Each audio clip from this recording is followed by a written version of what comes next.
Halo, selamat malam. Selamat datang kembali di channel Radio Meki, yang akan menemani malam kalian yang kelam dengan kisah horor. Kali ini, kita akan membahas tentang sebuah aktivitas perkemahan yang diadakan di desa terbengkalai.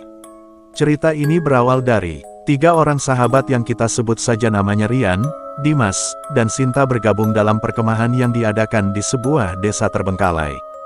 Mereka ditemani oleh 2 kakak pembina, Kak Indra dan Kak Wati, di sebuah desa yang terbengkalai.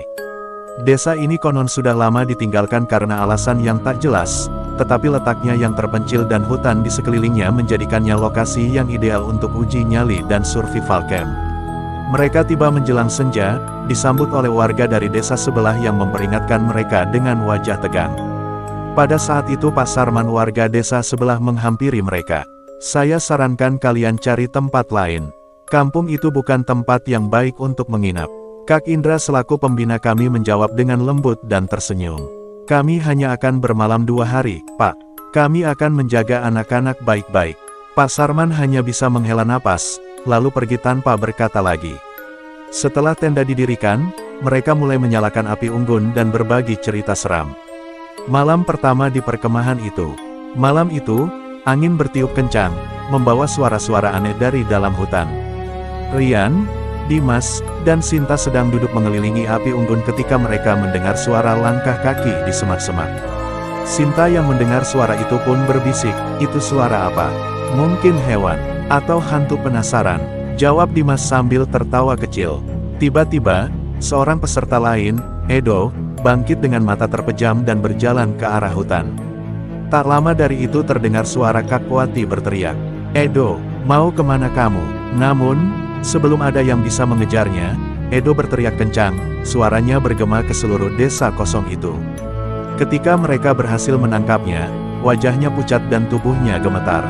"Mereka marah," jerit Edo dengan wajah pucat fasih. Kak Wati pun meminta peserta lain masuk ke dalam tenda untuk beristirahat dan membantu Kak Indra menenangkan Edo yang masih meracau. Malam pertama perkemahan di desa itu pun berlalu tanpa ada acara apapun. Setelah kejadian itu, Edo sering melamun dan berbicara sendiri. Hingga akhirnya, Rian dan teman-temannya mengetahui bahwa Edo memiliki hodam leluhur yang kuat. Tanpa sadar, energi dari hodamnya telah membangunkan sesuatu di desa ini.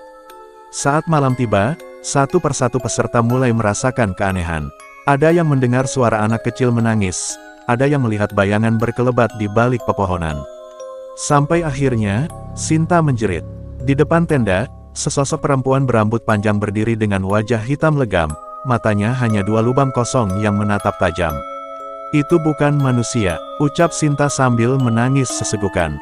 Kak Indra segera mengumpulkan semua peserta di tengah perkemahan. Tapi tiba-tiba, Edo berdiri dengan postur aneh dan berbicara dengan suara yang bukan miliknya. Dengan suara berat Edo mengatakan, "Kalian menginjak tempat kami, pergi, atau kami akan ambil nyawa kalian." Kak Indra dan Kak Wati menyadari bahwa mereka tak bisa melawan sesuatu yang tak terlihat. Mereka segera membawa Edo ke desa sebelah untuk mencari bantuan. Di sana, mereka bertemu Pak Sarman yang akhirnya mengungkap rahasia mengerikan desa itu. Dulu, desa itu tempat pemujaan. Banyak yang mati karena ritual terlarang. Dulu ketika penduduk lain mencoba melarikan diri, mereka semua dihantui sampai kejadian naas malam itu pun terjadi. Banyak penduduk desa yang mati tanpa penyebab yang jelas, mayat mereka pun bergelimpangan di mana-mana. Untuk menghentikan gangguan itu, seorang dukun desa melakukan ritual pembersihan.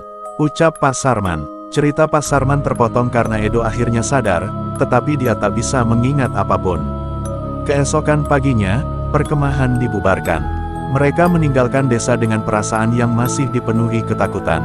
Saat mereka berjalan pergi, terdengar suara samar dari dalam hutan. "Kalian akan kembali." Nah, pendengar setia Radio Meki, itu adalah cerita pengalaman horor berkemah di tempat yang terbengkalai. Buat kalian yang punya pengalaman horor tentang perkemahan boleh tuliskan di kolom komentar. Jangan lupa tetap setia mendengarkan Radio Meki. Sampai jumpa di cerita horor selanjutnya.